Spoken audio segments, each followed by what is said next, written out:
कक्षा 9 विषय गणित प्रकरण व्रत प्रश्नावली 10.5 का प्रश्न क्रमांक 8वां।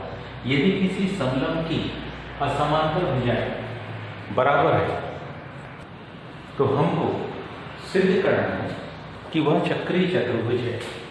इसमें हमको दिया है, क्या दिया? ABCD समलंब चतुर्भुज है।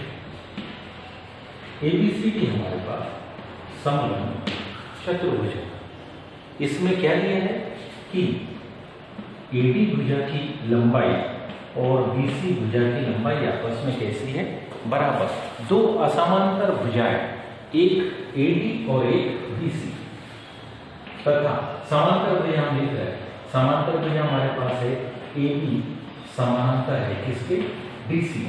AB DC के कैसे है? समानांतर है। इसके आधार पर हमको सिद्ध करना है, इसके आधार पर हमको सिद्ध करना है कि ABCD चक्रीय चतुर्भुज होगा। ABCD चक्रीय चतुर्भुज है। ABCD को चक्रीय चतुर्भुज सिद्ध करने के लिए हम उत्पत्ति में ध्यान से देखेंगे। आकृति में हमने रचना कर चुके हैं। उत्पत्ति में हम AB में से, किसमें से? AB में से DC बराबर जितनी DC उतनी ही लंबाई की AE को काटते हैं तथा E से C को मिला तथा EC को क्या कर दिया मैंने? मिला। हमने इसे सब जानते हैं कि ABCD क्योंकि समलंब चतुर्भुज था जिसमें AB समानांतर थी DC के, अगर AB DC के समानांतर थी इसका मतलब है AE भी DC के समानांतर होगी। और क्योंकि AE की लंबाई उतनी ही है, यहां देखिए, जितनी की DC की है, इसलिए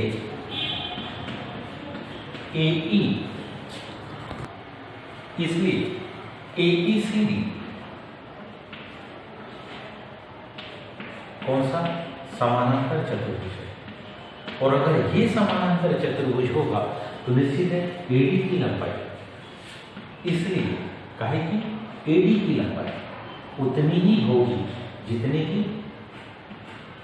CE की। AD की लंबाई उतनी ही होगी जितनी की CE की है। तथा हमारे पास एक अंतर है, AD किसके बराबर है? AD बराबर से BC, ये तो दिया है, ये जानकारी दी है। और ये समांतर चतुर्भुज की समभुजा है से बराबर है, इसलिए हम लिख सकते हैं किसकी माप? BC की माप। इसलिए BC की माप EC के बराबर है। इसको हम लिख रहे हैं समीकरण 1। अब त्रिभुज, इसे ध्यान से देखें, CEB त्रिभुज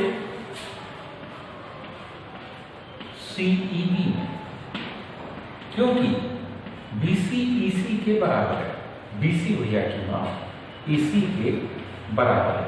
यही ऊपर लिखा हमने, जिसको लिख रहे हैं सिद्ध कर चुके, लिख सकते हैं यह समीकरण 1 द्वारा। इसलिए यदि यहां कोण 1 है और यहां पर कोण 2 है, यहां कोण 1 है, यहां कोण कौन सा है? 2 है, तो ये आपस में कैसे होंगे? बराबर होंगे। कोण क्रमांक 1 कोण क्रमांक 2 के कैसे होंगे? बराबर होंगे। क्यों? क्योंकि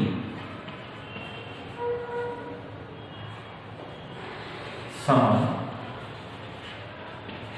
भुजाओं के समान भुजाओं के समूह कोण है, समान भुजाओं के समूह कोण है, इसलिए आपस में कैसे होते हैं, बराबर होंगे। इसको लिखा हमने कि समीकरण नंबर 2।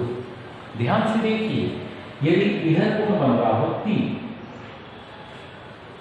तो इस रेखा को ध्यान से समझिए, ए ई डी, इस ओर कोण है ए, इस ओर कोण है 2 और इस ओर कोण है 3। तो हम लिख सकते हैं क्योंकि ए बी पर पीसी खड़ी है, इसलिए इसके दोनों तरफ बनने वाले कोणों का योग, कोण 2 धन कोण 3, इसका योग 180 अंश होगा।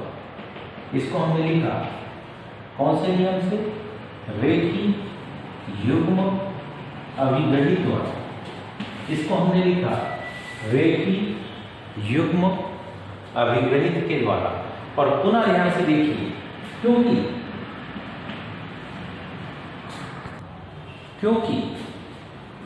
ABCD को हम समानांतर चतुर्भुज सिद्ध कर चुके हैं, तो इसलिए जितना कोण 3 होगा उतना ही कोण क्रमांक 4 होगा। तो हम लिख सकते कोण क्रमांक 3 बराबरी से कोण क्रमांक 4, क्योंकि समानांतर चतुर्भुज के कौन से समूह कोण, समानांतर चतुर्भुज के समूह कोण है, इसलिए आपस में कैसे होंगे, बराबर होंगे, जिसको हम लिख रहे हैं समीकरण नंबर 5।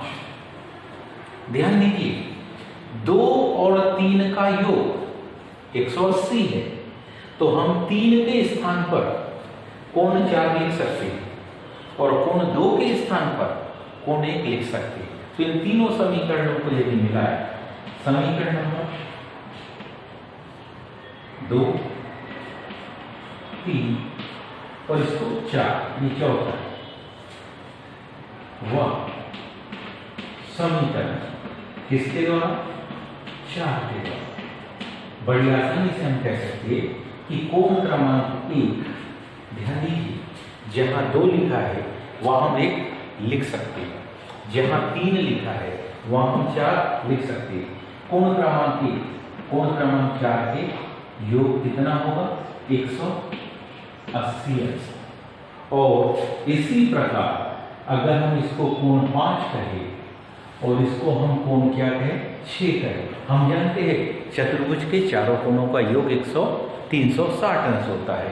अगर 2 कोणों का योग 180 हो गया तो शेष बचे 2 कोणों का योग भी, यानी हम लिख सकते हैं इसी प्रकार कोण क्रमांक 5 धन कोण क्रमांक 6, इन दोनों का योग भी कितना होगा, 180।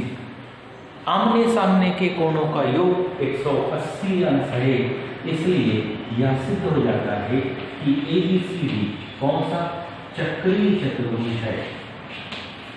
हमें चक्रीय चतुर्भुज ही सिद्ध करना था। उम्मीद है आप सबको ये समझ में आया होगा। आज के लिए इतना ही, शेष कल, धन्यवाद।